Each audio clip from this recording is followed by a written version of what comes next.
Il y a des voitures qu'on aime parce qu'elles nous touchent et d'autres qu'on admire parce qu'elles frôlent la perfection. Et puis, il y a la Mercedes SL R129, une voiture si parfaite qu'elle a dû se battre pour être aimée. Pendant 12 ans, de 1989 à 2001, Mercedes a construit un roadster qui a tout bien fait, mais qui n'a jamais suscité la même passion que son prédécesseur, le R107. C'est l'histoire d'une voiture trop belle pour son époque, trop parfaite pour ses critiques et trop froide pour son propre bien. Genève, mars 1989, Bruno Sacco, le chef du design Mercedes-Benz, dévoile son chef-d'œuvre après 5 années de travail. Le monde découvre alors un véritable tournant stylistique. La R129 n'est pas seulement plus belle que son prédécesseur, elle est autrement belle. Là où le R107 était anguleux et affirmé, la nouvelle SL adopte des lignes fluides et équilibrées. La longue proue, le court porte-à-faux arrière, la silhouette tendue, chaque proportion est parfaite. Bruno Sacco n'a pas seulement dessiné un nouveau SL, il a redéfini ce qu'un SL pouvait être. Le développement du R129 avait commencé dès le milieu des années 70, mais le projet fut mis en pause à cause des priorités données au W201 et W124. Ce n'est qu'en 1982 qu'il fut relancé et en 1984, le design définitif était figé. Le brevet de carrosserie fut déposé le 2 octobre 1986, mais un problème demeurait: comment succéder à une légende? La R107 avait régné pendant 18 ans et conquis Hollywood, difficile de faire mieux. Mercedes a alors choisi la perfection technique comme réponse. La R129 fut le premier cabriolet Mercedes équipé d'un arco de sécurité automatique capable de se déployer en 0,3 secondes en cas de retournement, une innovation mondiale. Autre révolution, les ceintures intégrées directement au siège, les fameux sièges intégraux, fruits de plus de 20 brevets, offraient un maintien et une sécurité inédits.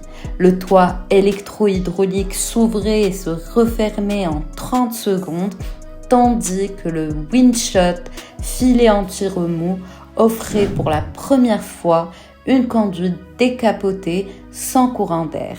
L'ADS, suspension à amortissement adaptatif, faisait aussi ses débuts, mariant confort et sportivité avec une précision jusque-là inconnue.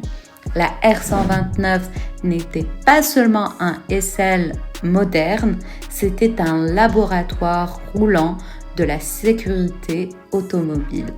Changement historique, pour la première fois la production d'un SL fut déplacée à Brême, dans l'ancien site Borgward acquis par Mercedes en 1978. C'est là, en mars 1989, que débuta la fabrication du R129. Brême devint le berceau d'une nouvelle ère. 204 940 exemplaires sortirent de ces lignes de montage, moins que les 237 000 R107 produits, mais avec une cadence annuelle bien plus élevée, près de 16 500 unités par an. Derrière ce chef-d'œuvre, un nom, Bruno Sacco. En 40 ans chez Mercedes, il a façonné l'ADN visuel de la marque, sa philosophie. Un Mercedes doit être reconnaissable partout dans le monde, quelle que soit l'époque ou la culture. Avec la R129, il atteint son sommet. Sacco le décrivait lui-même comme l'auto la plus parfaite de sa carrière. Un costume sur mesure fait de métal et de proportions. À son lancement, la R129 proposait 3 moteurs, le 300 SL 190 chevaux, le 300 SL 24 à 231 chevaux et le 500 SL V8 à 320 chevaux. Mais la vraie révolution arriva en 92. La SL 600 V12 de 400 chevaux fit son apparition, plaçant Mercedes au sommet des roadsters de luxe. Puis vinrent les versions AMG, le SL60 AMG, puis les légendaires SL70 AMG et SL73 AMG, culminant à 525 chevaux, des monstres rares, aujourd'hui mythiques. La R129 connut deux grands restylages, en 95 puis en 98 avec de nouveaux moteurs V6 et V8 plus sobres et plus fiables. L'ESP devint de série, la sécurité encore renforcée, extérieurement peu de changements, preuve que le design d'origine était intemporel, seuls les connaisseurs distinguaient les versions. Pour la première fois dans l'histoire du SL, Mercedes lança des séries limitées, 17 au total entre 1995 et 2001. La plus célèbre, la Final Edition, produite à 674 exemplaires, peinture, designo, jantes AMG, finition bois et cuir exclusive, le bouquet final d'un modèle d'exception. Contrairement au R107, omniprésent dans Dallas ou pour l'amour du risque, le R129 resta plus discret à l'écran. On le vit dans La mort vous va si bien en 92 ou The Player la même année, mais il ne devint jamais une star hollywoodienne. Trop élégant, trop sophistiqué pour les blockbusters des années 90, la R129 était le gentleman discret d'une époque bruyante. 20 ans après la fin de sa production, la R129 est aujourd'hui redécouverte et célébrée. Ce qui était jadis jugé froid est devenu classique. Ce qui semblait trop parfait est aujourd'hui intemporel.